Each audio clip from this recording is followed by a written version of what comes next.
Praise the lord, హల్లెలూయా. దేవునికి స్తోత్రం కలుగును గాక. మీ అందరికీ శుభాలు కలుగును గాక. బాగున్నారండి మీరు, మీ పిల్లలు, మీ కుటుంబాలు, మీ రక్త సంబంధులు, మీ శత్రువులు, మీ మిత్రులు ఎల్లప్పుడూ కూడా శాంతి, సమాధాన, ఆనంద, ఆరోగ్యాల చేత నింపబడుదురుగాక, దీవించబడుదురుగాక. ప్రభు అయినటువంటి యేసుక్రీస్తు నామములో ఆమెన్, ఆమెన్, ఆమెన్. ఓ పాట పాడి దేవుని నామాన్ని మహిమపరచుకుందాం.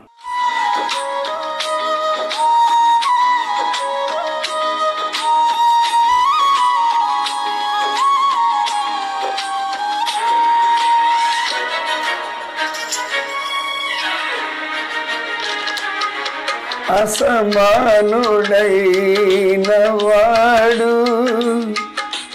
అవమానపరచడు నిన్ను,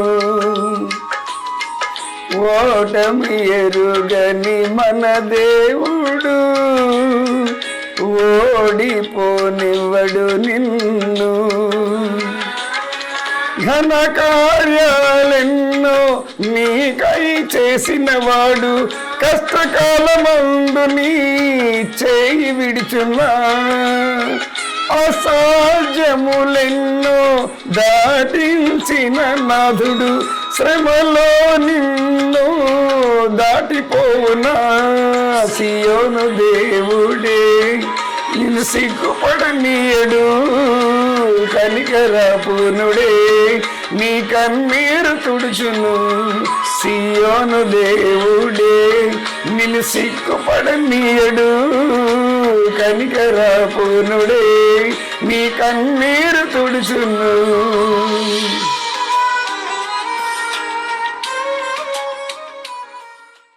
రండి ప్రియులారా, దేవునికి స్తోత్రం కలుగును గాక. నాకు తెలిసినటువంటి, నేను అనుభవించినటువంటి అనుభవాల్లో నుండి మరి దేవుని తెలియనటువంటి ప్రజలకి ఒక మాట చెప్పనివ్వండి. ప్రియులారా, దేవాతి దేవుడు ఈ రోజున అన్ని విషయాల్లో కూడా రెండుగా ఉన్నాయి. ఒకటి ఒరిజినల్, రెండు డూప్లికేట్. ఒకటి ఏమంటారు దాన్ని, ఇప్పుడు మనం పంట వేస్తాం కదా, దాన్ని హైబ్రిడ్ పంట అంటారు. రెండోది నాటు, అంటే ఒరిజినల్ అన్నమాట. అది పూర్వం తిండికి ఇప్పుడు తిండికి చాలా తేడా ఉంది కదా. పూర్వం తిండ్లలో జొన్నలు, సజ్జలు, తర్వాత వచ్చి గంట్లు, కొర్రలు ఇవన్నీ ఉండేవి కదా. ఆ తిండి చాలా బలంగా ఉండేది, అది ఒరిజినల్. అది ఈ రోజున మొత్తం అన్నీ కూడా డూప్లికేట్ వచ్చాయి, అన్నీ హైబ్రిడ్. ఒరిజినల్గా ఉండేది చూడండి, ఇప్పుడు జాంపండు తీసుకోండి, ఒరిజినల్ ఉన్నాయి, ఇప్పటికీ ఉన్నాయి. ఆ జాంకాయ ఎంత చిన్నదైనా సరే చాలా స్వీట్గా ఉంటుంది. హైబ్రిడ్ జాంకాయ ఎంతదైనా సరే చప్పగా ఉంటుంది. టమాటా పండు కూడా ఇంత చిన్న టమాటా పండు పప్పులో వేయండి, చాలా రుచిగా ఉంటుంది. అదేవిధంగా హైబ్రిడ్ పండు ఉంటుంది, అది ఇంతగా ఉంటుంది చూడడానికి, ఏమి రుచి ఉండదు, టేస్టే ఉండదు అసలు. తప్పదు వ్యాపారస్తులకి, తొందరగా అయిపోవాలి, తొందరగా డబ్బు వచ్చేయాలి, లాభం గడించేయాలి, ఈ విధంగా ఉంటాయి కదా. సేమ్ అదేవిధంగా అన్నీ అలాగే ఉన్నాయి. మంచి ఎక్కడ ఉంటే చెడు అక్కడే ఉంటుంది. కాబట్టి ప్రియులరా, దేవుడు ఏ విధంగా ఉంటాడు అన్నది అతన్ని అదృశ్య రూపుడు. ఆయన స్వరూపం మనం చూడలేము రెండు కళ్ళతో. నిజం చెప్పాలంటే ఆయన ఆత్మకు సంబంధించినటువంటి వాడు, ఆయన శరీరానికి సంబంధించినవాడు కాదు. ఆయన శరీరం కలిస్తే పుట్టిన వాడు కాదు. ఆయన ఆత్మదేవుని శక్తి చేత ఆత్మదేవుడే పుట్టినటువంటి, తనకు తానే స్వయంభవుడు, ప్రకాశమానుడు. సూర్యుడిని ఎవరైనా వెలిగించాలి అంటే ఎవరైనా వెలిగించగలరా? చంద్రుడిని వెలుగు రావాలి అంటే చంద్రునికి ఎవరైనా అగ్గిపుల్ల తీసి పెట్టాలా? ఎన్నో అవసరంలే. అవంతులవే స్వయం ప్రకాశం అంటారు. వాటంతల అవే బయటికి కాంతిని ప్రకాశింప చేసుకుంటాయి. అట్టి విధంగానే దేవుడు తనకు తానే తన శక్తిని ఉద్భవింప చేసుకుంటాడు. నీ శక్తిని చూపించు, నీ ప్రభావం చూపించు, నీ వెలుగుని కనపరచు, నీ దమ్ముంటే ఇదే అదని చెప్పి అనవసరం లేదు. ఆయన ఈరోజు వచ్చాడు, ప్రపంచానికి ఒక వెలుగుగా మారిపోయాడు. వెలుగు లోకానికి వచ్చింది, చీకటి పడపంచలైంది. చీకటిలో ఉన్నటువంటి మానవులు వాళ్ళ యొక్క బండారాలు ఎక్కడైతే బట్టబయలు అయిపోతాయేమో అని చెప్పేసి వెలుగుని ఆశ్రయించడానికి వెనకంజ వేస్తున్నారు. ఎందుకు? ఈ లోక దేవత అంటే పడిపోయినటువంటి దేవదూతల యొక్క లీడరు, ఆ లీడరే ఈ మనుషులందరికీ కూడా మనోనేత్రాలు మూయించేసి గురుడితనం కలిగించేటువంటి ప్రయత్నం క్రైస్తవుల్లో కూడా ఉన్నారు.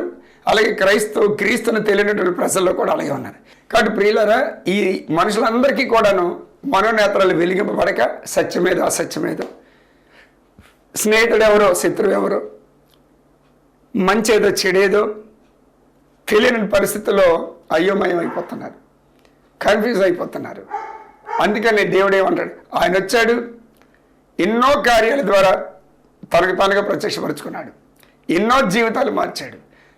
నిజమైన దేవుడా, నిజమైన భగవంతుడా, నిజమైన శక్తివంతుడా, నిజమైన సత్యవంతుడా, నిజమైన వెలుగైన వాడా, మోక్షాన్ని చేర్చేవాడా, ఎవరు నువ్వు అని అంటే కనిపిస్తున్నాడు. ఆయన మాట్లాడుతున్నాడు, ఆయన కార్యాలు జరిగిస్తున్నాడు, అద్భుతమైన కార్యాలు జరిగిస్తున్నాడు, అసాధ్యమైనటువంటి సుసాధ్యంగా చేస్తున్నాడు. ఆయన ఈ రోజున తనకు తానుగా దేవుడిగా నిరూపించుకున్నాడు. అందుకనే ప్రపంచ జనాభాలో 500 కోట్ల మందికి పైగా ఆయన ఆరాధించినటువంటి వారై ఉన్నారు. ఎక్కువ మన భారతదేశం తప్ప. మన భారతదేశంలోనే ఎక్కడ లేనటువంటి ట్రెడిషన్స్ అంటే సంప్రదాయాలు, ఆచారాలు, పద్ధతులు, నియమనిష్టలు అన్నీ కూడా మన భారతదేశంలోనే ఉన్నాయి. మన భారతీయులందరూ కూడా అమాయకులు కాబట్టి, తెలివి తక్కువైనటువంటి పరిస్థితులు ఉన్నారు కాబట్టి, లేజినెస్ ఎక్కువ కాబట్టి, బద్దకస్తులు ఎక్కువ కాబట్టి. ఎందుకంటే ఒకరింట్లో ఒకరు తెస్తే 10 మంది తినాడాలి, 10 మంది తినాలి, పోషణ ఇలాగైపోతుంది. అందుకని దేవుడు కూడా మరి బద్దకిష్టులకి ఏం కనిపిస్తాడు? కనిపించడు. అందుకనే ఈ సత్యం తెలుసుకోవటానికి నువ్వు అడుగు, ఖచ్చితంగా నిరూపణ. ఎందుకంటే రెండు ఎలాగైతే ఉన్నాయి భూమి మీద, ఒరిజినల్ దేవుడు ఎవరు? నన్ను పుట్టించిన దేవుడు ఎవరు? నాకు రూపం పెట్టే దేవుడు ఎవరు? నేను ప్రాణం పోతే నా ఆత్మను చేర్చుకున్న దేవుడు ఎవరు అని అడగండి. అసతోమ సద్గమయ, తమసోమ జ్యోతిర్గమయ, మృత్యుర్మ అమృతంగమైంది. నేను అసత్యంలో ఉన్నాను, సత్యం ఎక్కడుంది? చీకట్లో ఉన్నాను, వెలుగు ఎక్కడుంది? నేను మరి నిత్య జీవం లేక నరకంలో కొట్టుమిట్టాడుతున్నాను. నిత్యం జీవించాలంటే ఎక్కడుందని అంటే నేనే జీవాన్ని, నేనే వెలుగుని, నేనే మార్గం, నేనే సత్యం, నేనే అని అంటే వెనకాల ఇంకెవరు లేరు అని అర్థం ప్రపంచంలో. ఆ విధంగా తనకు తానుగా ప్రత్యక్షపరుచుకున్నటువంటి వాడు. ఒక మతానికో, ఒక కులానికో, ఒక జాతికో, ఒక ప్రాంతానికో సంబంధించినటువంటి వాడు అసలు కానే కాదు ప్రియులారా. అలాంటి దైవత్వం కలిగినటువంటి యేసు ప్రభువును పట్టుకొని ఈ రోజున దుష్టుడు మనుషుల ద్వారా అపహాస్యాలు చేస్తూ, అపనిందలు వేస్తూ, అవమానపరుస్తూ, ఆటంకాలు తీస్తూ, అనర్థాలు తీసుకొస్తూ, అనేక రకాలుగా ఇబ్బందులు పెడుతూ, సత్యం తెలియకుండా మనిషిని నరకం తప్పించబడి మోక్షానికి రాకుండా వాడికి ఇష్టమైనటువంటిగా వాడి శక్తి అనుసారంగా వాడు చేస్తూ ఉన్నాడు. దేవునికి స్తోత్రం కలుగును. కాబట్టి ప్రియులారా, సత్యవంతుడు యేసుక్రీస్తే. యేసు అని అంటే మనకు కొత్తగా ఉంది. ఎందుకంటే తల్లి తల్లి తల్లి తల్లి అనడం అలవాటు అయిపోయింది. దేవుళ్ళు దేవుళ్ళు దేవుళ్ళు, ఈ దేవుడు కాబట్టి ఆ దేవుడు, ఆ దేవుడు కాబట్టి ఆ దేవుడు, ఆ దేవుడు కాబట్టి ఆ దేవుడు. నేను కూడా అలాగే బట్టలు మార్చుకొని మెట్లెక్కుతుండేవాడిని తెలియక. ఏమో ఎవరిలో నేసిక్తాం, అందరూ ఒకటేలే, అందరూ ఒకలాగా ఉంటారు. దేవుడు అంటే పరిపరి విధాలుగా ఉంటాడు, కానీ ఒక్కడేలాగా ఉంటాడు. అనేక మంది అయి ఉన్నారు దేవుడు, అనేక మంది. మీ తండ్రి ఉన్నాడు, నా తండ్రి ఉన్నాడు. వేషాలు వేయడానికి ఆయనకి ఎందుకు అంత కర్మ? ఒరిజినల్గా ఉండలేడా? ఉండగలడు కదా. ఓ పక్క చిలకట్టు వేసుకొని, ఓ పక్క చీన్ ప్యాంట్లు వేసుకొని, ఓ పక్క వచ్చేమో ఇంకేదో బుర్రకథలు చెప్పినట్టు, హరికథలు చెప్పినట్టుగా సినిమా అంత వేషాలు వేసుకునేటువంటి నెసిటీ లేదు, అంత అవసరం లేదు. ఒకలాగే ఉంటాడు, ఎక్కడికి వెళ్ళినా సరే ఒక రూపంతోనే ఉంటాడు, ఒక పేరు మీద ఉంటాడు. అప్పారావు నాడు తిప్పారావుకి మారిపోడు, రామారావు నాడేమో ఏదో త్రినాథికి మారిపోడు. దేవుని స్తోత్రం. అప్పారవే, కానీ గుణలక్షణాలు వేరు, ప్రవర్తన రీతి వేరు, రంగు వేరు, రూపం వేరు, మనసు వేరు, దీవెన వేరు, శక్తి వేరు, ప్రభావం వేరు. ఒకరిదొకరికి ఎలాగొచ్చేస్తుంది? అందరూ ఒకటేనండి. నో, అది కాదు. చాలా పచ్చబద్ధం అది.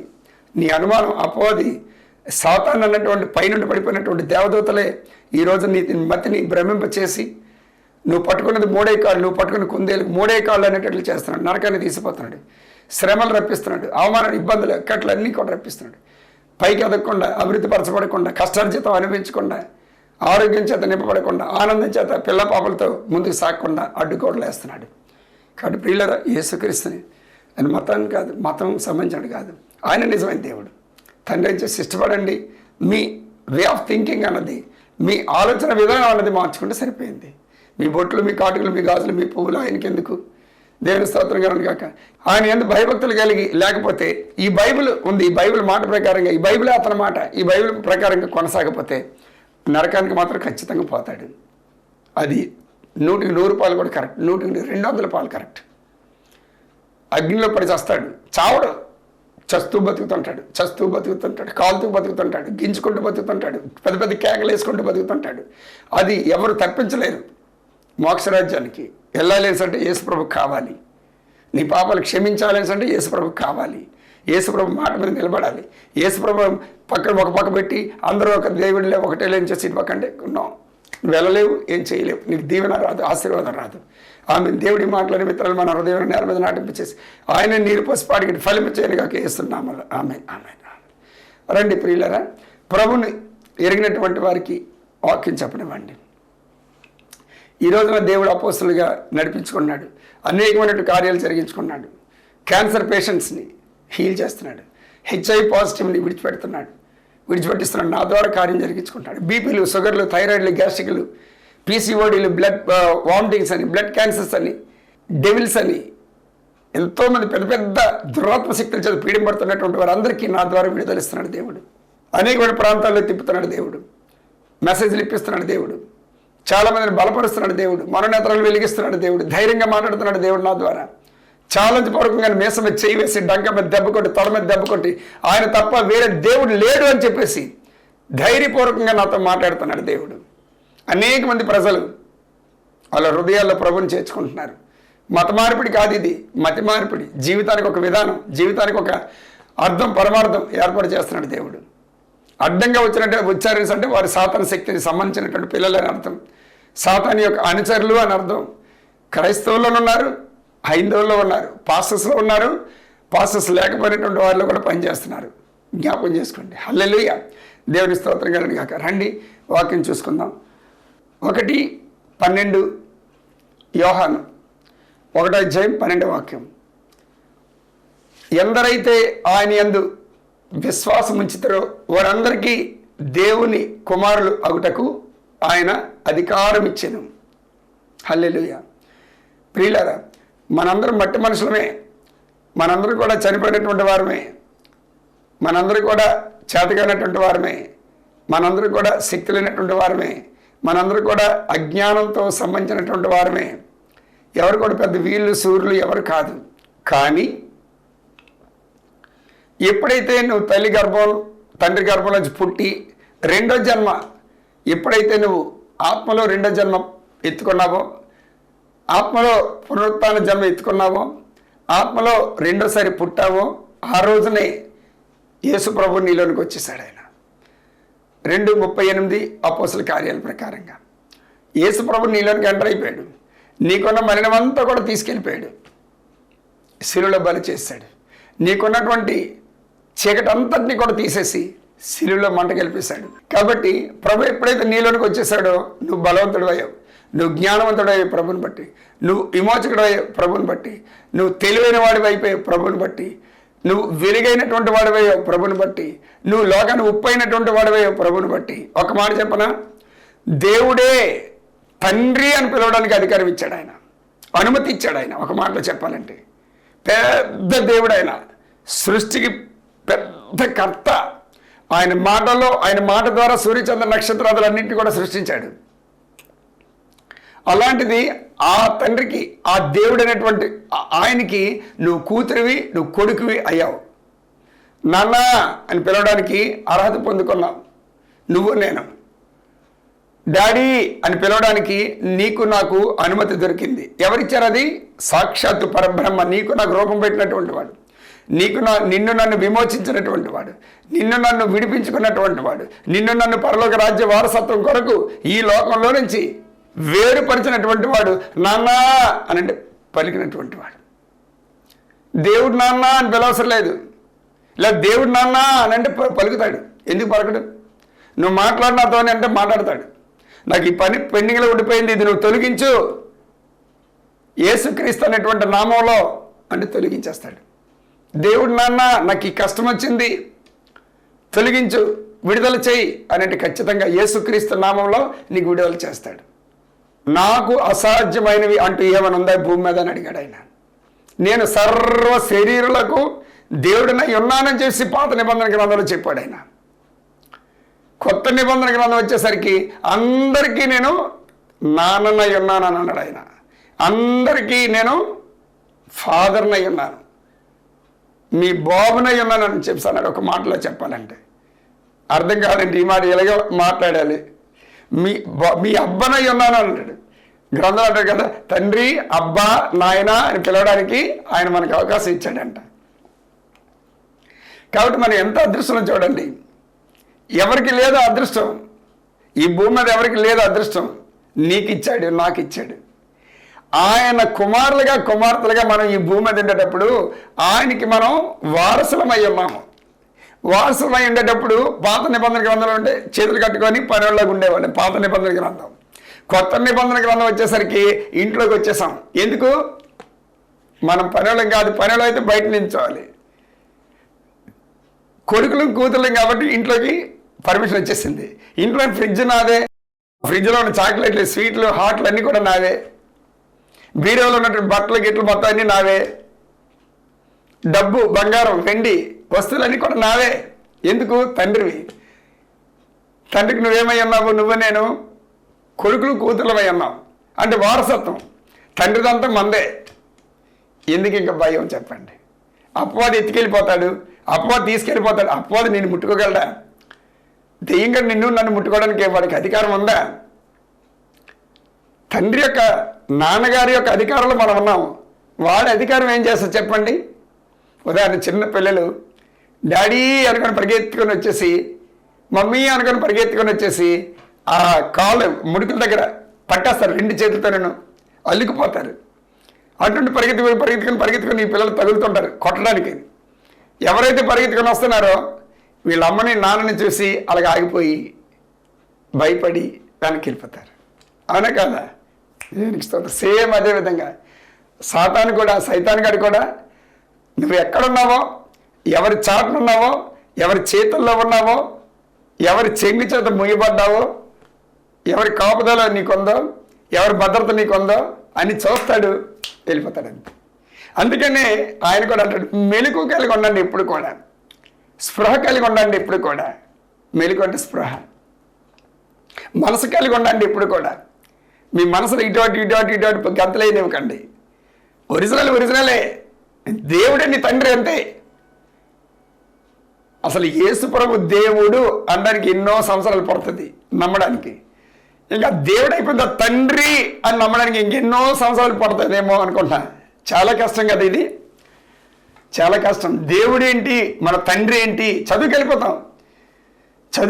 ఉప్పు కప్పు రంబనొక్క పోలిక నుండి చూడ రుచుల జాడ వేరు, పురుషులందు పురుషుల వేరయ్య విశ్వదాభిరామ వినర్వేమ అనేటట్లు పద్యంలాగా.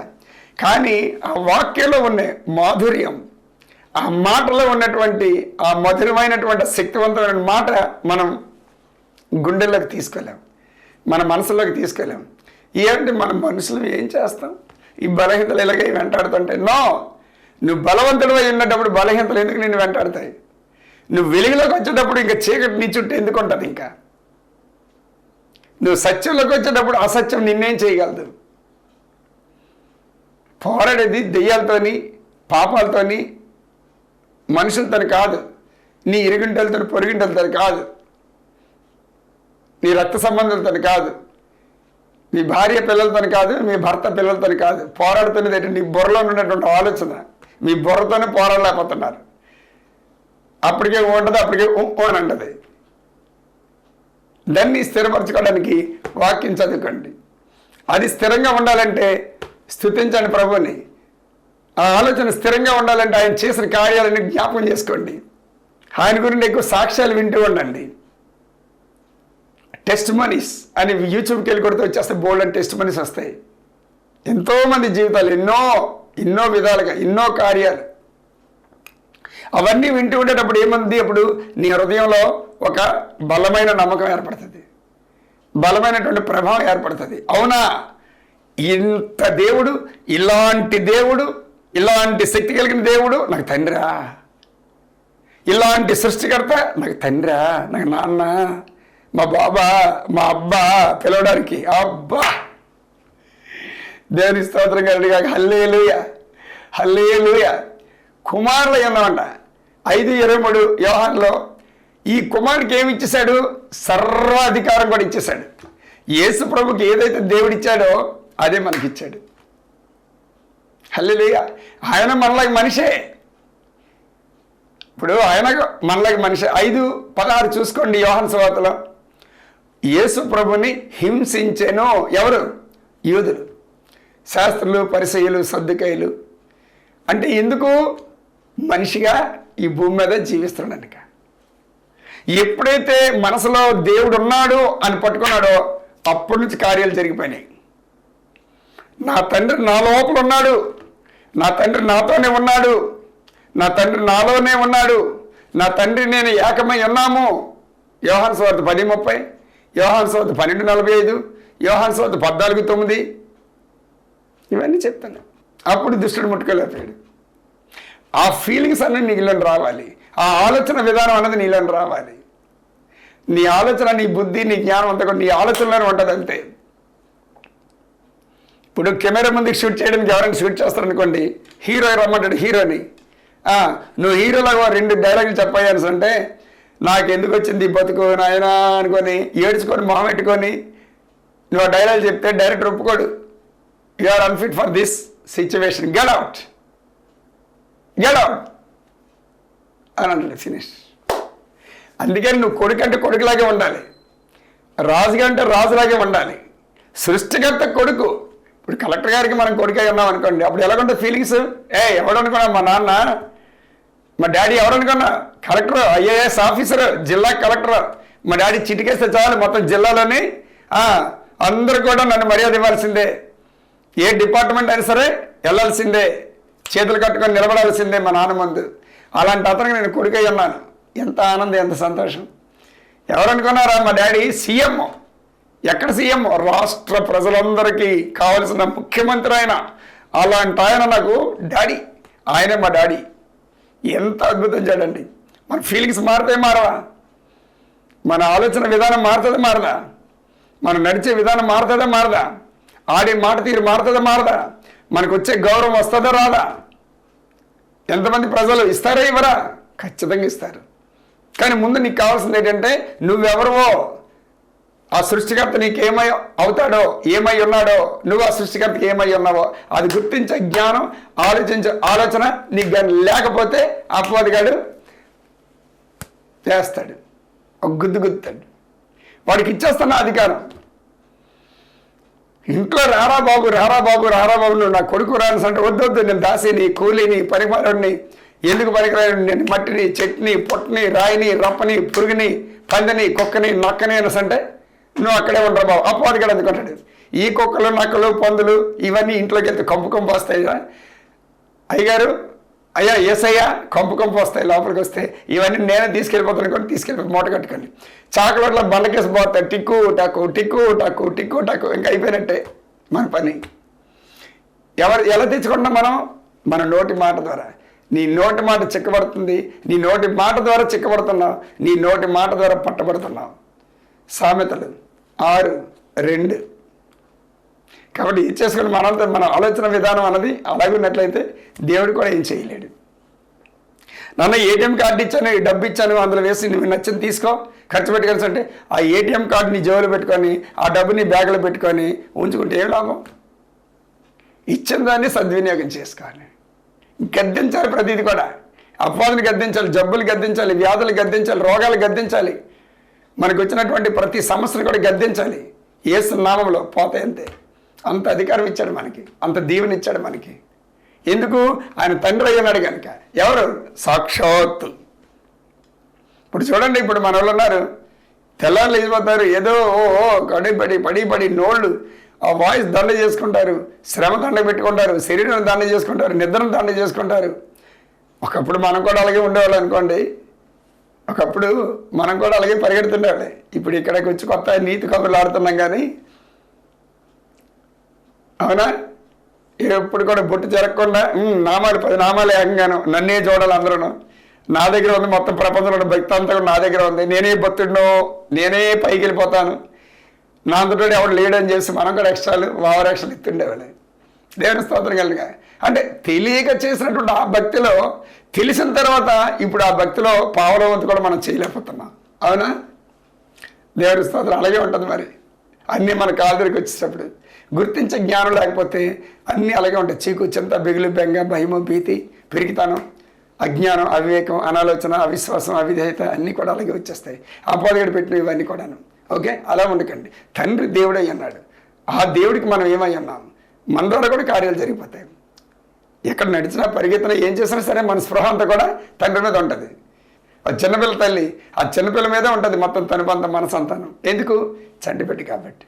సేమ్ అదేవిధంగా ఇక్కడ కూడా నీ దేవుడి మీద, నీ సృష్టికర్త మీద, నీ తండ్రి మీద, నిన్ను కన్నవాడి మీద, నీ రక్తాన్ని ఇచ్చిన వాడి, నేను రక్తంతో కొనుక్కున్న వాడి మీద, నేను నరకం నుండి తప్పించినటువంటి వాడి మీద నీ మనసు ఎప్పుడైతే ఉందో దుష్టుడిని ముట్టుకోండి. హల్లెలూయా. దేవుడి మాటలని విత్తనం మన హృదయం నేల మీద నాటిపించే సాయం నీరు పసి పాడిగట్టి ఫలింపచేయను కాక నాజరేయుడైన యేసుక్రీస్తు నామములో ఆమేన్, ఆమేన్, ఆమేన్. రండి ప్రియులారా, ఇప్పుడు ఒక సాక్ష్యం మనం విందాం. ఎస్ఎస్ రావు అన్న వీడియో నేను ఒకరోజు చూశాను.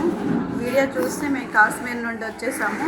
అప్పుడు నేను ప్రెగ్నెన్సీలో ఉన్నాను. 2 సార్లు ప్రెగ్నెన్సీ నాది అపార్షన్ అయిపోయింది. ఫస్ట్ బాబు 7th మంత్లో పుట్టి బాబు చనిపోయాడు. 2సారి కూడా అపార్షన్ అయింది. 3సారి నాకు షుగర్ ఉందని చెప్పారు. బాబు ఇంకా పుట్టినా సరే ఎన్నో ప్రాబ్లమ్స్ ఉంటాయి అని చెప్పారు. అప్పుడు అన్న దగ్గరికి వచ్చి మేము ప్రేయర్ చేయించుకున్నాము. దేవుని ప్రకారంగా అన్న మా కొరకు ప్రేయర్ చేశారు. ఇదేమి కాదు, అసలు దేవుడు నీకు చక్కనైన బిడ్డను నీకు ఇవ్వబోతున్నాడు, మీరు కంగారు పడద్దు, షుగర్ కూడా నీకు ఉంటుందమ్మా, నీకు చక్కనైన బాబుని దయచేశారు, వెళ్ళిపోండి, ఇంకేం లేదు అని చెప్పారు. ఆ మాట ప్రకారంగా జరిగింది. ఎస్ఎస్ రావానికి వందనాలు. ఆమేన్. ప్రార్థన చేసుకున్న కళ్ళు మూసుకోండి. మహానతుడు తండ్రి, జీవం గల దేవ స్తోత్రాలు, నీ అమితమైన ప్రేమను బట్టి నీకు స్తోత్రాలయ్యా. నా దేవా, నా తండ్రి, నీ పిల్లలందరినీ ఈ విధంగా బలపరుస్తున్నది స్తోత్రాలు. అబ్రహాం గారి యొక్క ఆశీర్వాదాలు మాకు ఇచ్చినది స్తోత్రాలు. 3:9 గలతీయులకు రాసిన పత్రిక ప్రకారంగా ప్రభువా నీకు వందనాలు. ప్రజలందరినీ స్వాధీనించుకోండి ప్రభు. మా రాష్ట్రాన్ని, దేశాన్ని, జిల్లాలని పరిపాలిస్తున్న నాయకులు మీరు జ్ఞాపకం చేసుకోండి దేవా. ప్రధానమంత్రిని, ముఖ్యమంత్రిని, రాష్ట్ర గవర్నర్ని, ఎమ్మెల్యేని, ఎంపీలని అందరినీ కూడా, రాజకీయాలందరినీ కూడా మీరు దర్శించండి, మనోనేత్రాలు వెలిగించండి.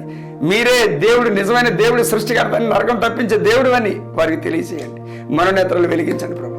అటు విధంగానే తండ్రి ప్రభా, తల్లిదండ్రులు లేనటువంటి వారు, అన్నదమ్ములు, అక్కచెల్లెలు, బంధుమిత్రులు లేనటువంటి అనాథులు జ్ఞాపకం చేసుకోండి.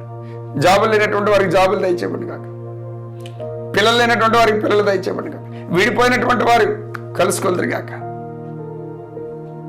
వివాహం కానటువంటి వారికి వివాహం జరుగును గాక, కన్నీటితో చావు బ్రతుకుల మీద అల్లాడిపోతున్నటువంటి మానసిక, శారీరక, ఆత్మీయ, ఆర్థిక పరిస్థితుల్లో గడగలాడిపోతున్నటువంటి వారికి గొప్ప విడుదల కలుగును గాక యేసునామములో. పడుకున్నటువంటి జలం, తైలం ఆ 2 కూడా నాయన పర్లకు ఔషధాలుగా మారిపోను గాక, యేసయ్య రక్తంతో నిండిపోను గాక. ఎక్కడ అప్లై చేసుకున్నా, ఎవరు త్రాగినా యేసు నామములో అప్పుడే వెంటనే విడుదల కలుగును గాక యేసు నామములో. మహిమ పొందుకోండి రాజా. యేసయ్య పుణ్యనామను బట్టి స్థుతిస్తూ మరొకసారి నాయన స్పాన్సర్ చేసిన వారిని జ్ఞాపకం చేసుకోమని యేసు నామములో ప్రార్థన సమర్పించి అడిగి వేడుకొని పొందుకొని ఉన్నాను తండ్రి. ఆమేన్, ఆమేన్, ఆమేన్. తండ్రి, కుమార పరిశుద్ధ త్రియేక దీవెనలు మనకి, మన పిల్లలకు, మన కుటుంబాలకు, మన రక్త సంబంధులకు, మన ఇరుగు వారికి, పొరుగు వారికి ఎల్లప్పుడూ కూడా తోడుగా ఉంటుంది నడిపించి, దీవించి, ఆశీర్వదించి, మహత్కార్యాలు జరిగించుకొని మహిమ పొందుకోమని యేసయ్య నామములో స్తుతించి వేడుకున్న తండ్రి. Amen, amen. Praise the lord.